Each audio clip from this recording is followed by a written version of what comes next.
Assalamualaikum warahmatullahi wabarakatuh.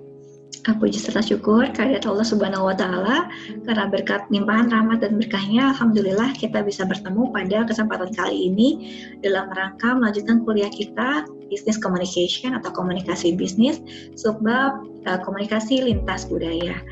Baik, salawat serta salam tak lupa kita sampaikan kepada junjungan kita Nabi besar Muhammad Sallallahu Alaihi Wasallam. Semoga senantiasa mendapatkan syafaat, dan insya Allah kita mendapatkan syafaat dari Nabi Allah Muhammad Sallallahu Alaihi Wasallam. Amin amin ya rabbal alamin. Sebelumnya teman-teman semoga senantiasa sehat selalu. Pada kesempatan kali ini saya akan membahas mengenai cross cultural communication. Izinkan saya share screen terlebih dahulu ya. Ya, ini ya, terlihat ya teman-teman. Oke, business communication. Saya mau review terlebih dahulu.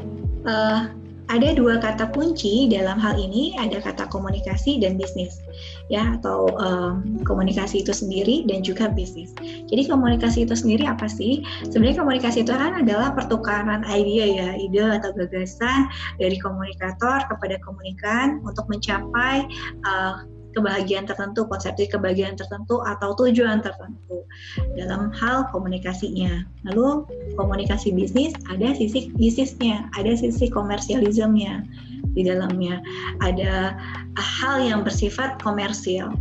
Komunikasinya sendiri bisa bersifat verbal maupun komunikasi yang bersifat non-verbal. Itu untuk komunikasi bisnis. Lalu untuk komunikasi lintas budaya atau cross cultural communication itu sendiri, itu apa sih? Kenapa kita harus belajar, harus mengetahui daripada komunikasi lintas budaya itu sendiri? Mengapa demikian urgent komunikasi lintas budaya? Sebelumnya komunikasi itu sendiri adalah mentransfer ya, proses mentransfer ide, emosi, keterampilan, dan banyak lagi ya penggunaan baik kata.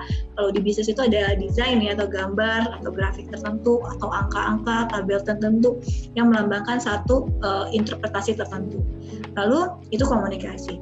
Untuk budaya itu adalah keseluruhan kompleksitas daripada knowledge yang masyarakat, atau value, atau nilai, atau hukum tertentu yang ada di masyarakat, adat istiadat, atau keterampilan lain yang diperoleh oleh seseorang sebagai anggota masyarakat.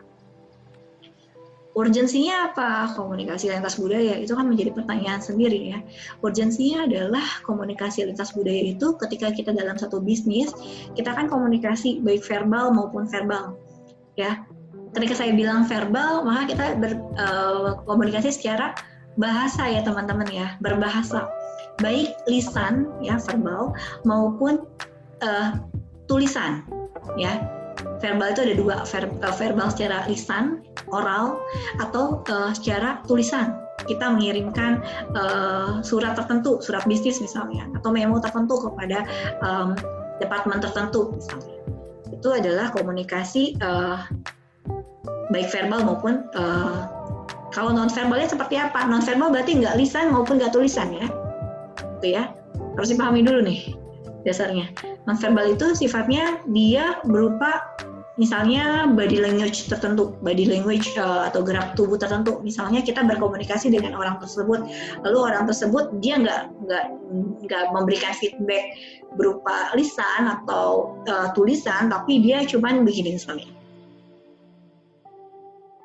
merasa mengerti misalkan, mengangguk dimaknai mengerti. Lalu misalkan geleng-geleng gitu misalnya, nggak paham atau bingung ekspresinya, misalnya ekspresi wajahnya, atau mengerutkan dahi gitu. Itu bisa, itu contoh daripada komunikasi nonverbal.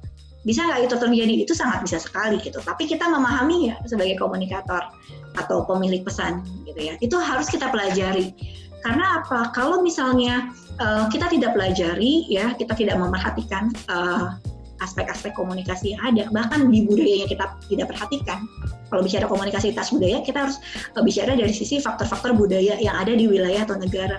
Nah, perbedaan itu akan memunculkan ketidaksepahaman atau kesalahpahaman, sehingga komunikasi menjadi tidak efektif, komunikasi menjadi tidak lancar.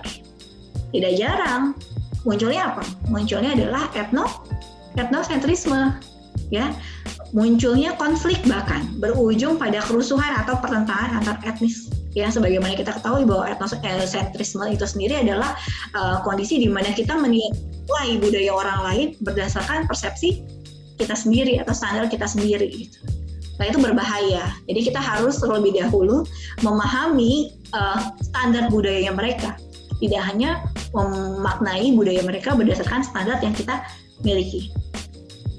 Jadi ketika kita bicara komunikasi lintas budaya, terlebih dahulu kita juga harus bicara budaya itu sendiri ya. Budaya itu sendiri apa sih? Budaya adalah sekumpulan daripada pengalaman hidup ya yang ada dalam masyarakat mereka sendiri. Ini menurut Lahman. Ya, bisa juga pemrograman kolektif ya atas pikiran yang membedakan anggota satu kategori dengan orang yang lainnya misalnya. Atau juga dari karakteristik tipikal tertentu yang munculnya dari perilaku dalam kelompok. Gitu. Dia mengindikasikan bahwa kelompok tertentu memiliki karakteristik tersendiri dari kelompok tersebut yang unik misalnya dan berbeda dengan yang lainnya. Apa aja komponen budaya? Ketika kita bicara budaya, kita nggak bisa lepas dari nilai, dari bahasa, dari kesantunan, dari adat istiadat, dari level sosial tertentu, dari pendidikan tertentu, gitu ya. Itu adalah komponen daripada budaya. Budaya menurut Murphy dan Hildebrand itu bertingkat secara praktis ada 3 tingkatan, baik tingkatan formal, non-formal atau informal, dan juga tingkatan yang sifatnya teknis. Maksudnya seperti apa? Maksudnya adalah kalau misalkan tingkatan budaya secara formal itu dia ada budaya satu ke budaya yang lain, dari generasi satu ke generasi yang lain, tapi secara formal.